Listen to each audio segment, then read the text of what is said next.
Hi guys, I am Poonam Agrari welcoming you all to our channel which is orthology. जैसा कि मैं अपने पहले वीडियो में बोली थी, मैं इस चैनल पर अर्थ के पास्ट, प्रेजेंट एंड फ्यूचर के बारे में डिस्कस करूंगी। As you all know, geography is all about the earth. तो आपका ज़्यादा टाइम ना लेते हुए आज का टॉपिक स्टार्ट करती हूँ, जो है introduction of origin of the earth and इससे रिलेटेड बहुत सारी थ्योरीज। और जैसा कि आप जानते हैं कि ये वीडियो बहुत बड़ा है, ये टॉपिक बहुत बड़ा है, तो इसको एटलीस्ट 2 वीडियो तो लगेगा इसको कवर करने में।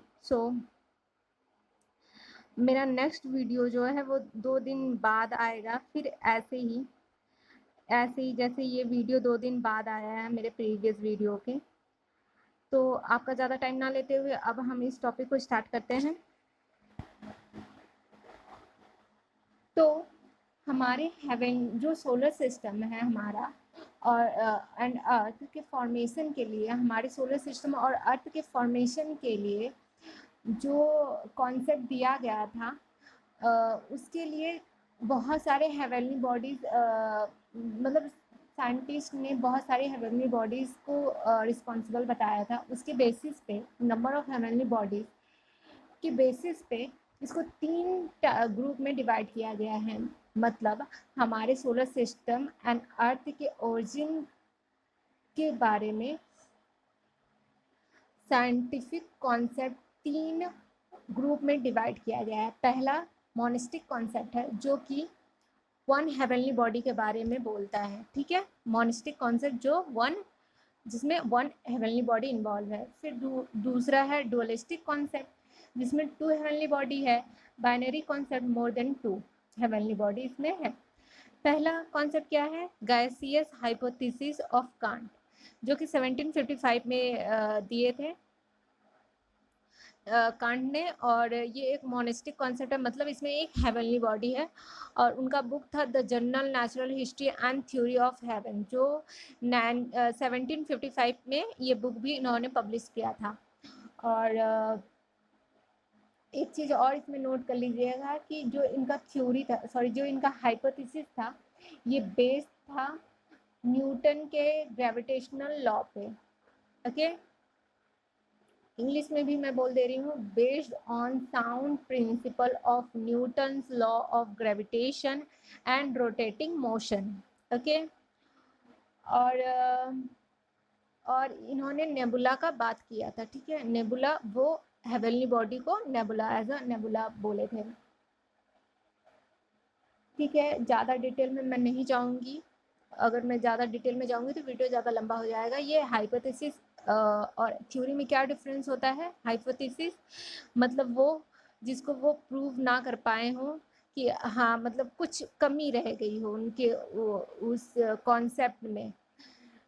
जैसे जैसे कि मतलब उन्होंने तो बताया कि ऐसे जो नेबुला था उसका फॉर्मेशन हुआ था। ठीक है, ऐसे वो आया था हेवनली बॉडी, लेकिन मतलब हेवनली बॉडी ऐसे रोटेट किया था और इस तरह सोलर सिस्टम बना, लेकिन वो कहाँ से आया था, कैसे वो रोटेट करने लगा, उसमें क्या एनर्जी लगा, इन सब के बारे में उन्होंने नहीं बताया।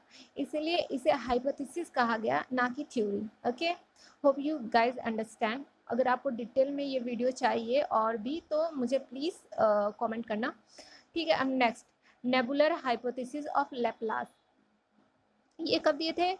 1796 में। ठीक है, जस्ट आफ्टर 41 ईयर्स, इनके 41 ईयर्स बाद ये आप याद कर सकते हैं। ठीक है, ऐसे, या फिर राउंड फिगर में 40 ईयर बाद। ठीक है, और ये भी मोनेस्टिक कॉन्सेप्ट था, मतलब इसमें भी एक हेवनली बॉडी था, और ये फ्रेंच मैथमेटिशियन थे।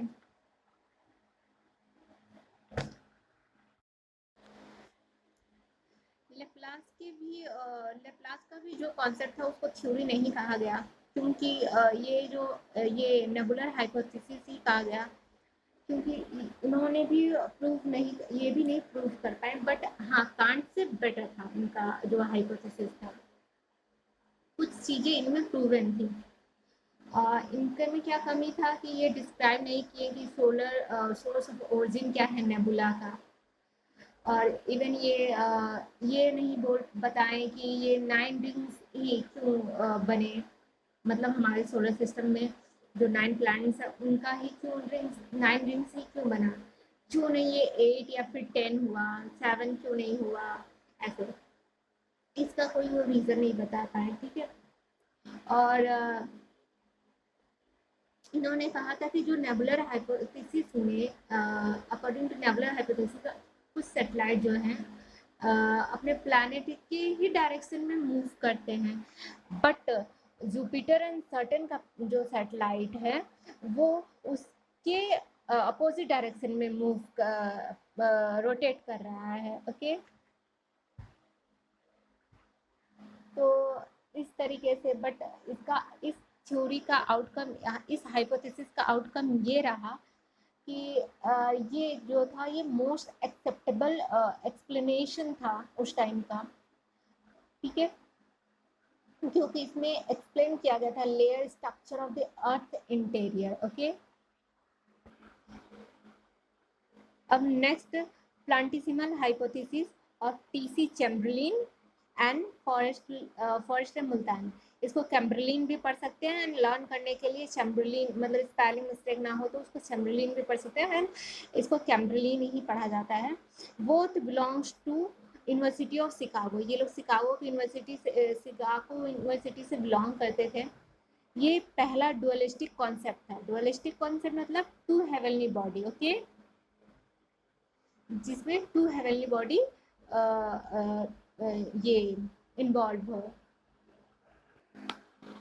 ये जो टू हेवनली बॉडी के बारे में बात किए थे, वो टू हेवनली बॉडी वो पहला प्रोटो सन एंड उसका एंड इट्स कंपेनियन स्टार, उसका जो कंपेनियन स्टार है उसके बारे में ये टू हेवनली बॉडी ये था। आप इसमें नोट डाउन मैंने नहीं किया है, आप कर सकते हैं कि पहला proto sun and its companion star, ठीक है।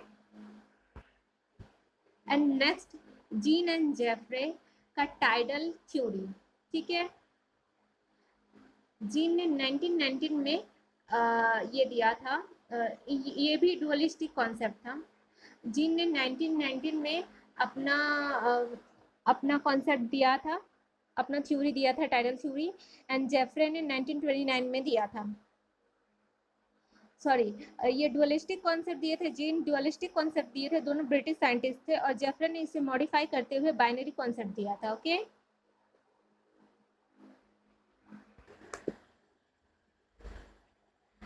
प्लांटिसिमल सॉरी हाँ हम लोग ये पढ़ रहे थे जीन एंड जेफर टाइडल थ्योरी। इसको टाइडल थ्योरी इसलिए भी कहा जाता है, इसलिए कहा जाता है क्योंकि जो इन्होंने टाइडल फोर्स कैंपेनियन स्टार जो था उसका टाइडल फोर्स को रिस्पॉन्सिबल बताया था on the surface of the primitive sun.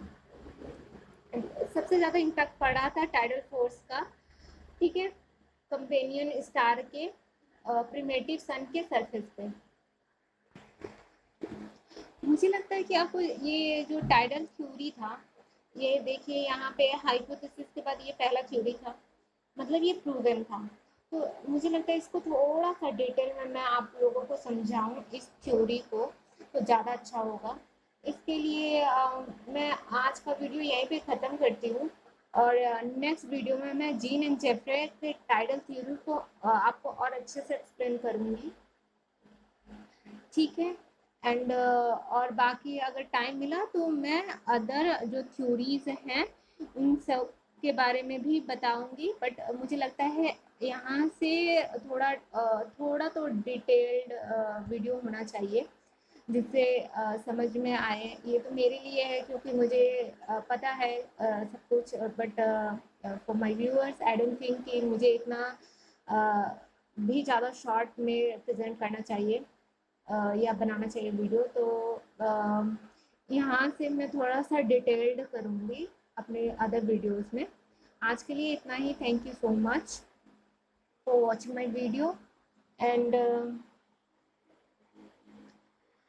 Please comment कीजिएगा कि मुझे आपको मेरा वीडियो कैसा लगा, और सजेशन भी दीजिएगा। फीडबैक भी आपका मेरे लिए बहुत ज़रूरी है, तो अपने सजेशन एंड फीडबैक को कमेंट बॉक्स में प्लीज़ अपना फीडबैक एंड सजेशन दीजिएगा ज़रूर। And please do like, share and subscribe my channel, sorry our channel, as much as you can. और अपने हेल्थ का सबसे ज़्यादा ख्याल रखते हुए पढ़ते रहिए, मुस्कुराते रहिए एंड मेरे वीडियो को भर भर कर प्यार देते रहिए। This is Poonam Agarwal signing off. Thank you, bye bye.